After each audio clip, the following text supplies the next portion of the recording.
The Samsung Galaxy S8. My durability tests have become a rite of passage of sorts for every new smartphone that comes out. And this brand new flagship from Samsung is no different. I'll put it through a few years worth of abuse in just a few minutes. I'll make sure the phone can survive the test of time and see if the S8 is a worthwhile investment for those concerned with durability. Let's get started.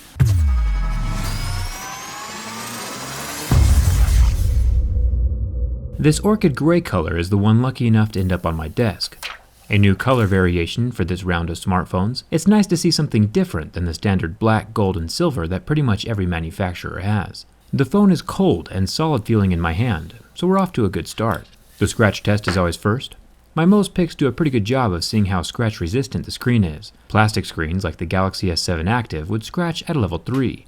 Last year's Galaxy S7 Edge scratched at a level 6, which is pretty much the standard for smartphones at the moment. A sapphire screen would get into the levels 8 or 9 on the hardness scale, and I'm working on getting my hands on one of those phones, but they're pretty rare. The good news is the Gorilla Glass 5 on this Galaxy S8 scratched at a level 6, so your normal keys and coins won't do any damage to this glass. There is no physical home button on the bottom of the screen. Aesthetically, it looks pretty sweet. I'm a fan of the larger screen size taking up the whole front face. Looking at the earpiece is where I run into my first issue. Definitely a minor issue, but still something to think about. The speaker grill is recessed slightly below the glass surface, which is a very interesting design choice. If it was protruding like on the Galaxy S7, it would help protect the screen a little by not allowing the glass to rest directly on a surface if set face down. Or maybe if it was flush like the LG G6, at least it would look cool and uniform with the rest of the screen. But recessed under the glass is just asking for it to collect all kinds of lint and dust and other goodies from your pocket, or even makeup off your face. Recessed isn't the most ideal design choice. The good news is that the grill is made of metal, so when it does need to be cleaned out, it's pretty secure and won't be falling out on its own, like we've seen with some of the other phones I've tested. One more thing is the speaker size. The S7 Edge that I've been using for the past year is already pretty quiet, and the grill on the S8 is less than half of the size.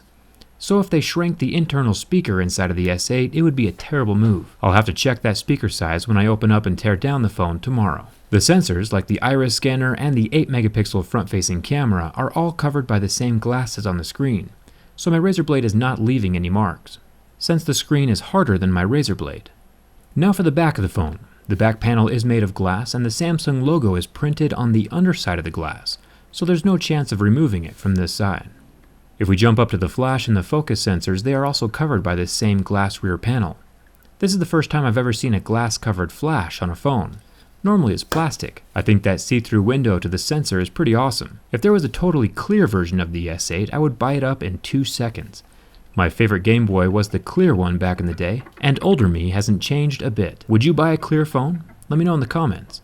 The camera lens is also covered with glass, and luckily my razor blade leaves no marks on it. Definitely scratch resistant. The Galaxy S8 has a subtle ring around the camera that protrudes ever so slightly. It's almost flush, but the ring is definitely there. It's made of metal, and hopefully if you're the type of person who walks around without a skin or a case, it'll be enough to help protect that camera lens if you ever set your phone down. Now the fingerprint scanner, off to the right of the camera, is definitely in a unique spot. It'll take some getting used to. After heavily scratching the fingerprint scanner, I was able to set my fingerprint with no major issues. It still unlocked the phone almost every time. Without looking though, it was pretty hard to differentiate between the camera lens and the fingerprint scanner with my fingertip, since they are pretty close together. Hopefully muscle memory will improve with time, and I'll get better at it. Now it's time for the hypothetical apocalypse test. The Galaxy S8 has a 5.8-inch Super AMOLED display. Now, in the past, when I roast an AMOLED display with my lighter, like with the Galaxy S7, it'll start to go white after about 10 seconds and never recover. But this Galaxy S8 lasted 30 seconds. The screen still went white, but then completely recovered. I'm happy about the success, but I'm also all about second chances. But even after another 30-second round of flame, the screen had no markings. Definitely impressive. Speaking of apocalyptic scenarios, I talked Audible into giving a free book to every single one of my subscribers. So if dystopian novels are your thing and you like free stuff, I highly recommend Fahrenheit 451 by Ray Bradbury, or another book called 1984 by George Orwell. Both of these books reshaped my entire way of thinking, And well, thought-provoking books are the best kind of books. If you use this link, audible.com/JerryRig, all lowercase, you get to keep the free book you download even if you decide not to use Audible after your free 30-day trial. It's a pretty good deal. I'll also include the link right below this video in the description. A burn-proof phone would be incredible, but in order to make sure, I tried the flame test one last time. It was only then, on my third burn, that I was able to get a permanent mark on the screen. I would definitely certify this thing for a mild to moderate apocalypse, but with any extinction level events, you're going to need a little more protection. Now the sides of this phone are made from pure metal.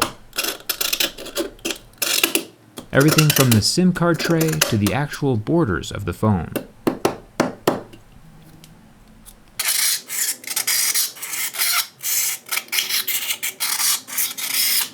The phone might look a little beat up at this point, but it's still less violent than Flying United. All of the buttons are made from metal. Even Bixby, our permanent new best friend that nobody asked for, is also metal.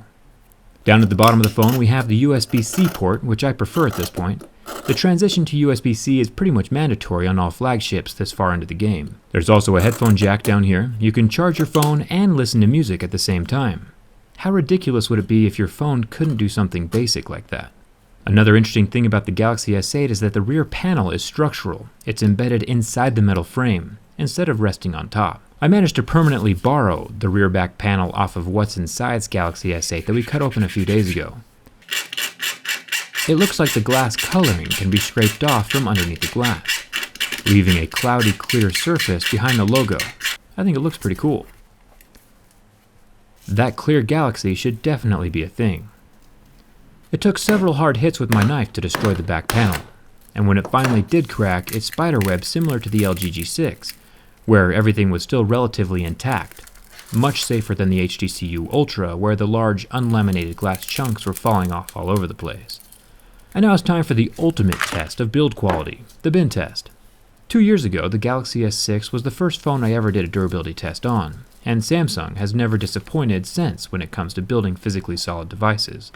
There is almost zero flex to this thing, and more importantly, no seals are being broken either, so everything is still water resistant. It's nice that you can count on your phone, even if an irresponsibly large amount of pressure is applied to both ends. The flashlight complained for a few seconds about the abuse, but other than that, I'd have to say that the Galaxy S8 is an incredibly well-built phone, and definitely a candidate for my daily driver. My Twitter and Instagram followers got a spoiler-free preview of the phone before this video went live, so if you like seeing tech tested, follow me over there.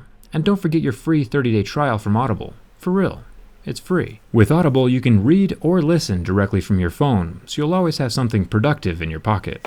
Link is in the description. I'll see you guys tomorrow for the teardown. Thanks for watching. I'll see you around.